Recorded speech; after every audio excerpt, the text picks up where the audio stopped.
Hello, I'm Anna Clint here with Born to Flourish, and I have with us today Tigrilla Gardenia. Tigrilla is a nature-inspired mentor, a personal evolution coach, a world ambassador for plant intelligence. Her research focuses on plant neurobiology, plant music, social innovation, esoteric teachings, and ecosystem thinking. She helps multi-potentialites like us, creatives and naturepreneurs, confidently lead naturally conscious lives in collaboration with the plant kingdom. Welcome so much, or welcome to Gria. I'm so happy that you're here. Thank you. Thank you. I'm so excited to be here. Yeah, we had an introductory conversation as part of the Phoenix Soul Salon in September. And at the end of that, I was like, I needed more time with Tigria. I did not get all of my questions answered. Your work is so interesting and deep and like scientific and esoteric at the same time. I love it. So I'm so delighted that we can go into it a little bit deeper today. Me too. I'm excited. I'm excited to see where the conversation goes. Yeah. One of the things that you had brought up that we didn't actually, I don't think we really went into, or at least we didn't get into the weeds with it, as I like to say. And we love our weeds here in the nature community. We love our weeds. But there's this idea. I do a lot of trauma healing work, and a big piece around trauma is that we lose connection to our authentic self. And we don't know how to be authentically ourselves in the world. And this is like a fundamental aspect of being able to live full, whole, purposeful lives where we're fully engaged, is being able to reclaim that authenticity. And you said something that I really want to get into, which is like how plants help us accept who we really are, like intrinsically are. And then from that place, step into more expansive ways of thinking and being. I want to know all about that. So it's a fantastic, and there is a lot there because we have to understand that most of the time, the reason that we don't really get into our authentic self, it's not a conscious choice. It's most likely a conditioning. Right. And so I live in Damanhur. It's one of the largest spiritual eco communities in the world, part of the esoteric school here. And a big school of thought is the idea that we have three main rivers of conditioning that we have. We have the river of our education, all good intentions, but they teach us how to do things. We have the rivers connected to our family. You know, what are the traditions? What do our families teach us is right and wrong? What is respectful and disrespectful? All kinds of aspects of this. And then the third one is our social, cultural norms, right? Where we are coming from, where do we live, and all those aspects. And these all have been kind of imposed on us with the idea that this is the way that how shall I say, this is the way we understand the world, right? We understand the world through these, and this is the way we interact with the world. The problem is that going down these rivers means I never learned to listen to myself. There is no class that we get told and that we get taught in school of how to trust your gut. You don't do mathematics saying, what is the best way for me to apply my own way of thinking to the math problem? We're taught that you're supposed to do 1 + 1 = 2, and these are the things that we do. So all of these well-intentioned conditioning means we're completely disconnected from who we are. So how can we actually be authentic when that happens? Add on top of that the trauma, the being called weird, all the other aspects that reinforce those conditionings. And that's what makes it really hard. The thing about the plant world is that those types of conditionings don't really exist because a plant constantly has to adapt to the conditions in which they are. So most of the plants that you have inside your home, for example, were plants that originally came from tropical environments or for completely different environments from the one in which they live in right now. They've had to adapt or else they die. And so that fact that being sessile, not being able to run away, not being able to get away, I mean, our legs seem like a huge benefit, but in reality, it's actually a hindrance because it means we have been taught to run away from our problems, from run away from things that are difficult. So the Right. plants really, first and foremost, on one level, help us understand that an ecosystem is not made from individuals that are hard coded to those rules or to those functions. It's made from a series of individuals that come into an environment, start to carry out their normal functions. And then if those functions don't work, look around and say, well, what's happening in this environment? Why is this not working? And what do I need to modify?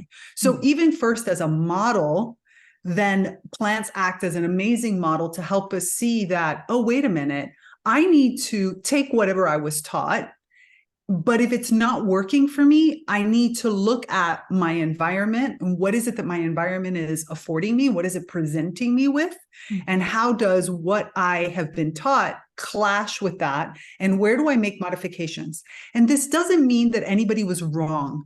Your parents weren't wrong. Right. My grandmother once said something to me extremely powerful that I never forgot, which is we were talking about gay marriage or something like that. And my grandmother looked at me and she says, you have to understand, in order for me to believe that being gay is okay, I have to believe that my mother was wrong. Mm-hmm. That's a powerful statement. That's a recognition that the river is there. It came from a right or wrong that your parents taught you. And am I dishonoring my parents by modifying my thought process? Yeah. And so for some people, that's extremely difficult. Where plants help us see that in the natural world, when we're back into our natural self, it's okay to modify our way of being from the way that our parents were, because that is what's most suited and adapted for the environment. And it's also moving forward. So that's one aspect. The other aspect is that plants also give us the elements that we need in order to do this. So they provide for us not just a model, but also the kind of mentorship or the kind of it's the right word I'm looking for, the conditions in order for me to do this. So when you go and you immerse yourself in a natural environment, whatever way that might be, that could be going through a park in your neighborhood and just losing yourself in the sounds of the birds and in the plants and in everything that's happening, or even just sitting down outside and staring at the grass for a while, or, spending some time with one of the houseplants you live with and being with them. There are a whole series of chemical interactions as well as other types of interactions that happen that naturally help me lower my stress. So work on that low level fear, get through, kind of get me out of the depression fog and find clarity, improve my cognitive abilities. Like there's a whole series of scientifically marked experiments that help us understand that immersing ourselves in natural environments really leads to more positive mental health. So when I'm moving towards positive mental health, I feel safer. Right. I feel taken care of.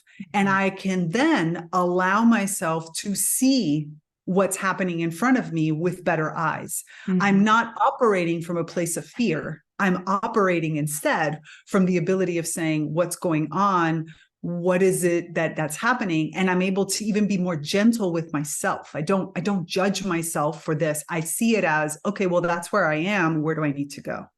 So that's another way. And the last way that I'll mention, I mean, there's so many others, but I'll mention that is also the aspect that when we allow ourselves to enter into that deep relationship with plants, besides the fact of, I won't even go into the whole communicating with plants, because once you start communicating with plants, they, can really help you see things from a different perspective. But even not even getting there, there's the entire aspect that when I allow myself to connect in that way, I immediately am wrapped into the present. It's almost like most of the time we as humans live or in the nostalgia of the past, which is where a lot of things have happened, or in the anticipation of what's going to happen in the future. Right. When I'm working that closely with a plant, it's almost impossible for you to do that because plants grow so slow that you sort of can't, yeah, sure, I can remember when you were tiny, but you don't live there. You're kind of like, oh, look at who you are today. Right. And there's this entire aspect of presence that naturally happens. Mm-hmm. And that's where you can, again, be more authentic with yourself, because you are bumped into the presence.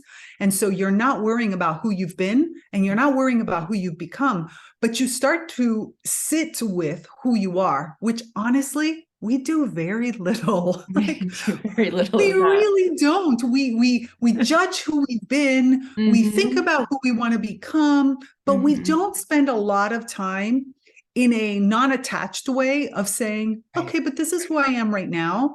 And sure, it's not all perfect, but it's what I have. And therefore, I'm going to just find that way to be okay with it.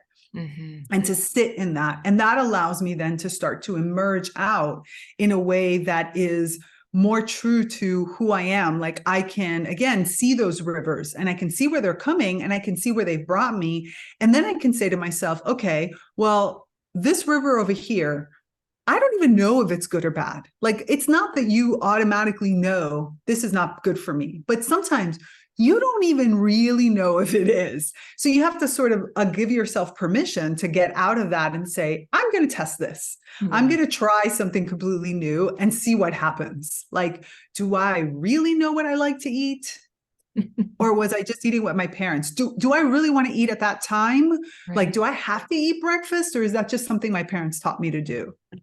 Right. Totally. Or my society? Yeah. There's something coming through really strongly, especially around like the first point, right? After you were talking about the three rivers of conditioning, and this notion that the plant, being with the plants and engaging with them, is a space that is free from shame and blame and self-criticism, self-denial, and coming back into this presence of, so often, especially in the transformational community, we talk so much about who we're becoming as if that is something that is separate from who we are right now, as if Right. like what we are and who we are now is not good enough, and that we have to become something else. And so when we're getting, as we're extracting ourselves from those rivers of conditioning, we have a tendency to feel shame about it. Like, oh, I'm not doing it the way so-and-so says that I should, or I was taught, or et cetera. And it's so inherent, and shame and authenticity cannot like coexist together. And so I just love this idea that you're bringing forward around like asking, right now I'm looking out at how the wind is like moving the juniper tree in my backyard. And I'm just like, the motion of it is kind of enthralling. And then I'm about to lose my train of thought because I'm so present with it. Yep. Yes. And That's this it. idea That's about it. this present moment right here, right now, I think presence itself takes you out of that river of conditioning when we can really land into it. And I love, love this. Thank you. Yeah, I agree. Yeah. And I do think it's so important to recognize that the shame, the feeling like, again, something is wrong, it's so strong, especially in some cultures. And we cannot deny the cultural aspects of it, because that's where it comes from. So we need to then remember, okay, wait a minute, I am a being of nature. And like, it was interesting, if you watch yourself when you were watching the juniper, right? When anybody who's watching the video can like rewind really quick and look, you moved like it, right? You entered into that relationship. And that also gave you the opportunity to feel your body in a different way. And that's exactly what happens, right? If I'm looking at how a blade of grass, Try wow, saying that that L in 10 the times middle. fast. Yeah, exactly. Like how that is. And then you start to see, wait a minute, no grass is ever just that one kind of grass, unless it's artificial. But if not, it's actually tons of other little types of grasses. And wait, look at the diversity that's happening here. And you start to follow that. And then you start to recognize it inside yourself, because we are all nature. I mean, we have to remember that we have three ways to be with nature. One, we can observe nature. So it's the idea of observing the environment around me.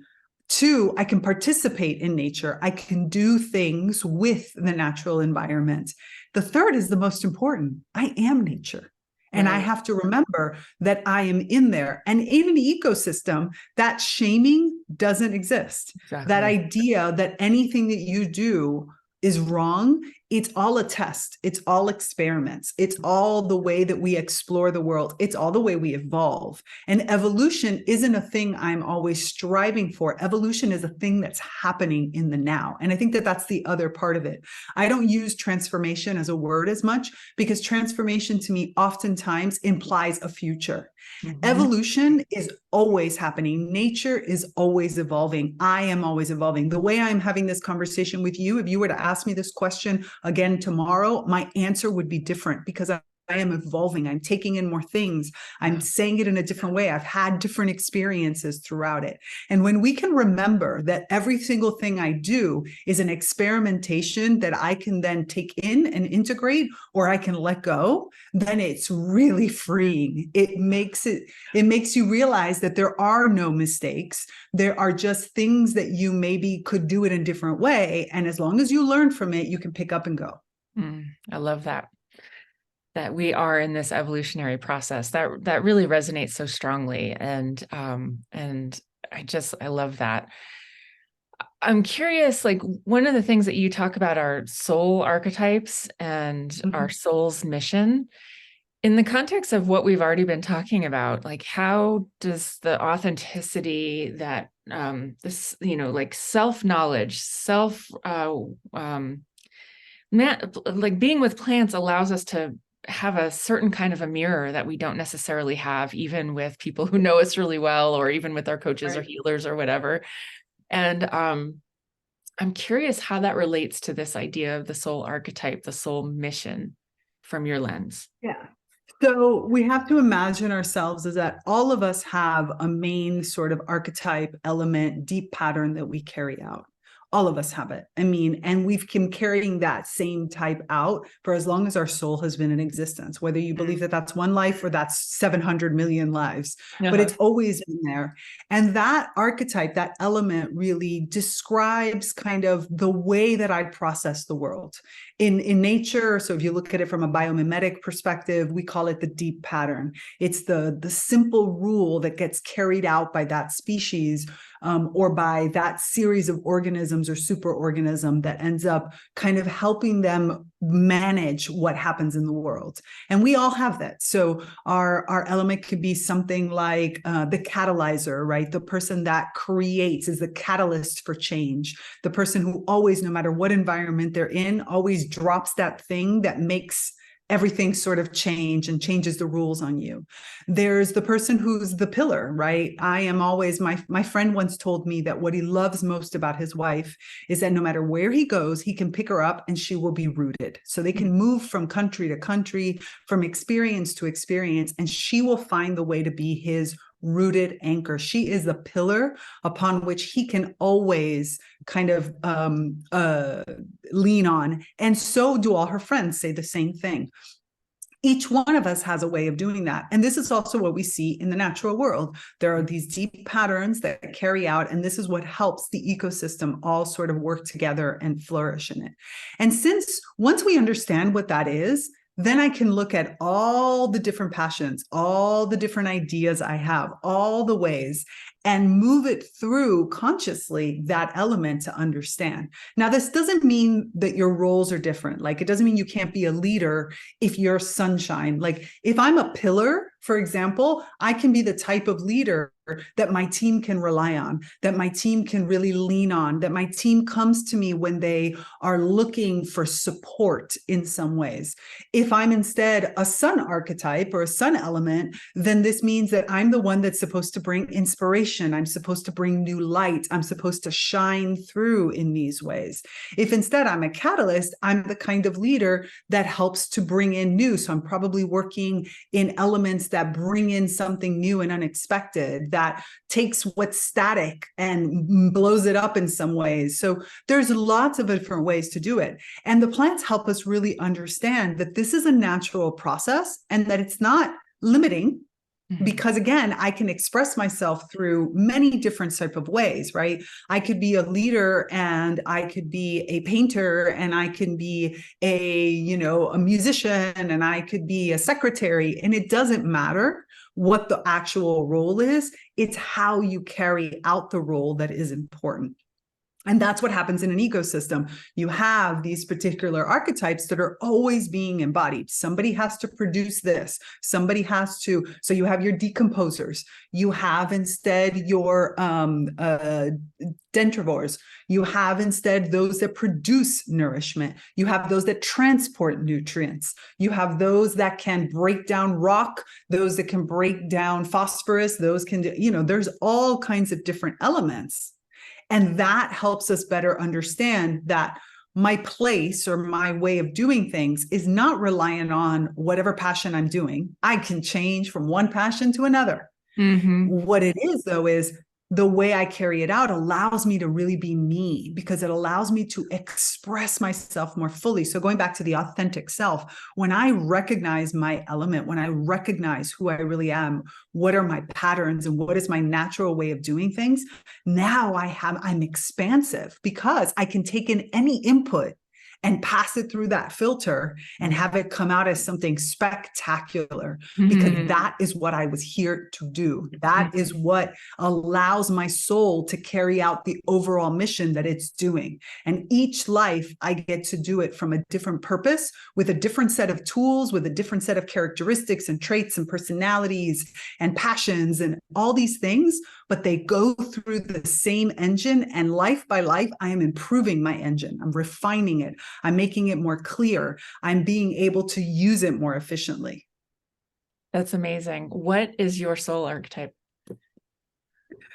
It's a good question. So I'm still working on identifying all the elements of it, because I'm kind of seem to be some sort of hybrid, which is weird. And that's why I'm like working it. I am very, very good. How do I say? I'm an organizer and a big picture organizer. Like I can see what the big picture is and distill it down to the elements that are most important. So that's a really big part of something I have always done. So I've done it as a project manager. I've done it as an event producer. I've done it as a teacher. I'm really great at helping you sort of understand the big picture and then distilling it into the individual things that have to be done in a very practical manner. So in this lifetime, it comes through in practicalities, but not, how do I say this? It's not about a task list. It's about really seeing the elements that make up the whole. Yeah, I'm picturing a big tree canopy, all of the leaves, and then the small branches coming to larger branches, coming to larger branches, coming to the synthesis of the that's so cool. Exactly. And that's it. Yeah. And so how do we go about finding out what our soul archetype is through this lens that you're talking about? Yeah, so there's a few different ways to do it. One aspect is from a Damanhurian perspective. We have an entire school that is dedicated to this, right? Part of the initiatic path that Damanhur is discovering yourself, also included in the mystery school program that we have, that is all about understanding who you are, understanding the big concepts of the universe, how the universal engine works, and then how do I fit into this, including that. That's one way of doing it.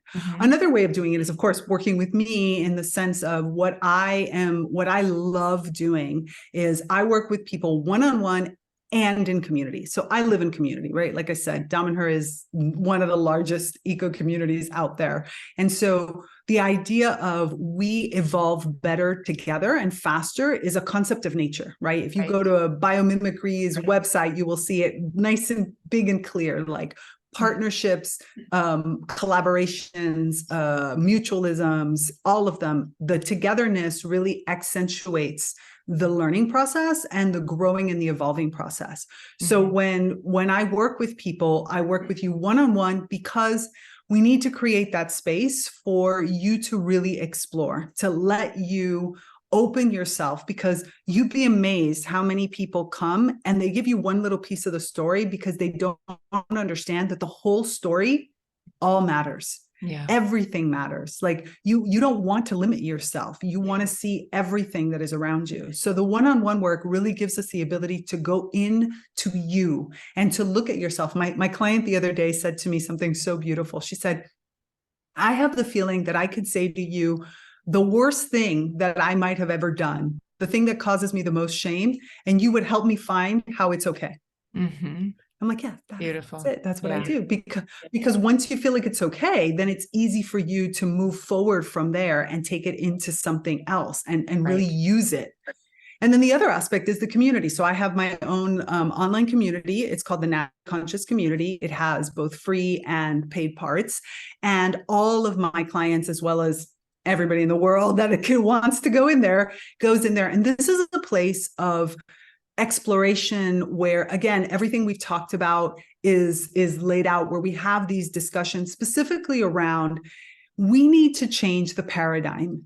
The paradigm that we're in right now in our world is scary, it's chaotic, it's shameful, it's judgmental. It has all these aspects, and our vocabulary mirrors that. Our way of acting, our rivers have been now imbued with this idea that we have the human world, and then like everyone else is below, and even there we're constantly sort of gouging our eyes out because there's always something going on. Yeah. Where this is a place for us to be weird, to throw out concepts and ideas that maybe today don't make sense, but I promise you that when we fiddle with them, we'll eventually get there. I have one of my clients that I love. She talks about her 22nd century business model. And when we first started working together years ago, she could not describe it, but she knew it existed. Yeah. And only recently, after a few years of working together with the group, in a group dynamic, we started to talk about some things and we were like, oh, this is the 22nd century business model. Like, this is starting, and it's completely different from the way we would normally think about doing business. And I love that because it's an incubator, it's a catalyzer, it's a container. I would say that the secondary element that I possess that is my superpower is creating a safe environment. Like, I love creating a place. And I used to do this when I produced events. I did this when I was, again, working at places like Microsoft, creating software.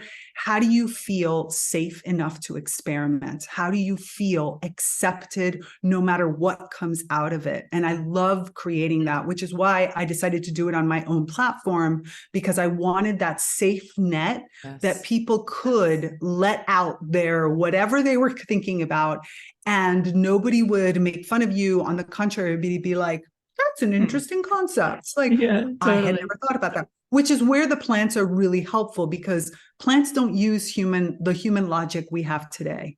Plants have a completely alternative logic to us, a logic that is really their own. And so when we step into our plantness, where we reawaken that part of ourselves, we have the ability to tap into that whole evolutionary concept, what's been working for so many years, which is the fact that everything changes. Right. I want to go back. You just froze for a second. I want to go back and just remark on when you were talking about, the community that you're living in and your naturally conscious community. You're talking about collaboration and mutual support, and you said a whole bunch of words that are evading me right now, but essentially you were describing the uprising of the divine feminine paradigm. You're describing the new earth paradigm. You're describing the Aquarian age, like how this complete paradigm shift out of competition and into collaboration and into mutual support, and from shame to radical acceptance. Just want to make that note there. Like, this is really paralleling what is a lot of us in my community and others are talking about in terms of, and pardon me for that, I don't know if you heard it, but my timer went off. But around these ideas around like how we are going to move from this place of war, this place of self-denial, this place of annihilation of humans, animals, plants, etc. So I'm just putting in that plug there about the overlapping ways that we're working in harmony, even though you're working with plants and I might be working in other ways. Total side note about plants and you. What is your relationship when it comes to eating plants or using plants as wise medicine, herbal medicine? I'm curious, like, how you relate to plants in that way. Yeah, this is a place where it is so important. This is a place where it's so important for us to remember that plants are a completely different type of being than humans. They approach life and death differently. They have a different relationship with the earth.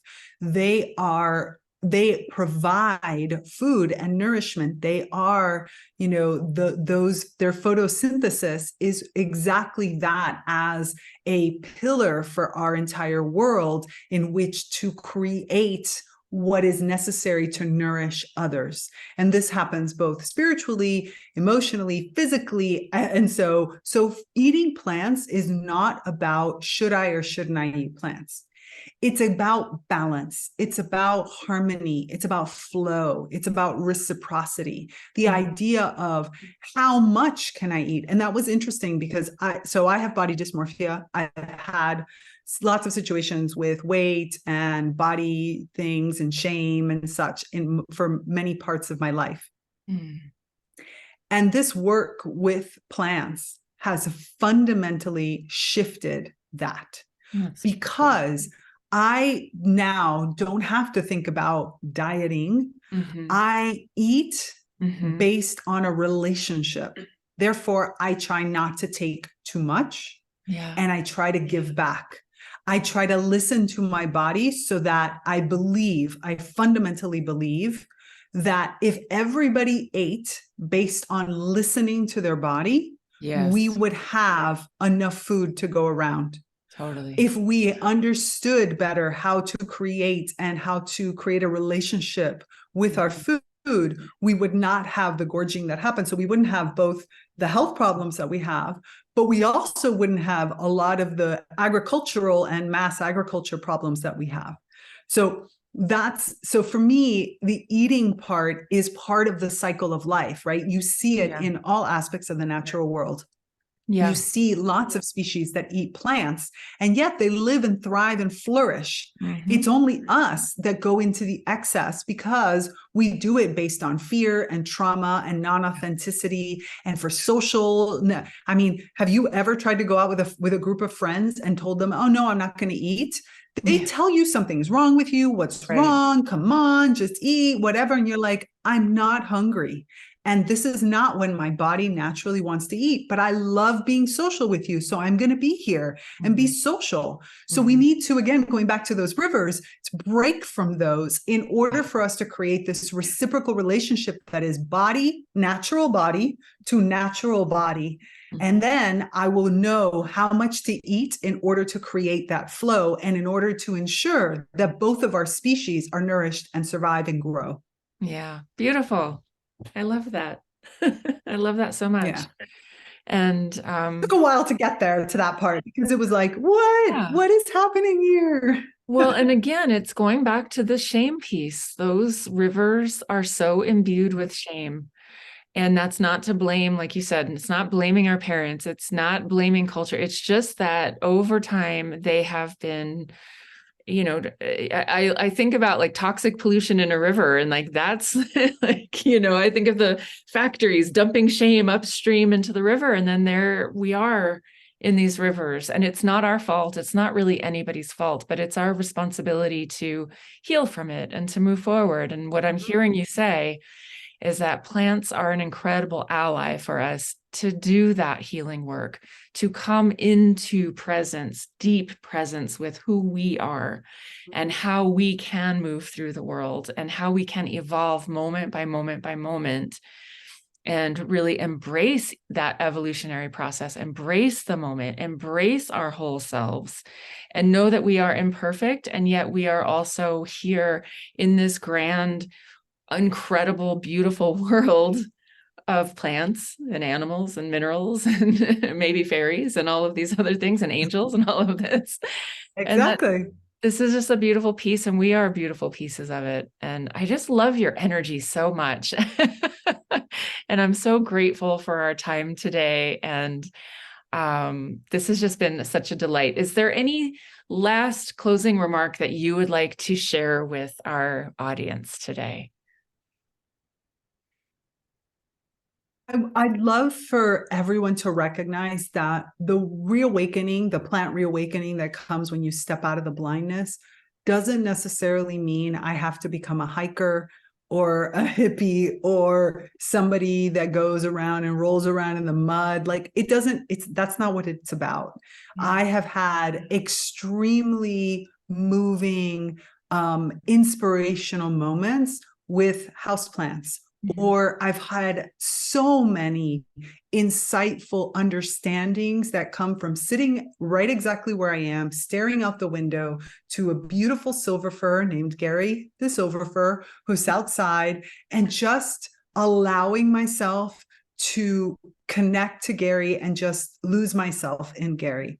Yeah. It is about, it's not about going out there. The immersion for some of us when we're not used to it is easy when I, do something like forest bathing or go into a park and sit down with the grass.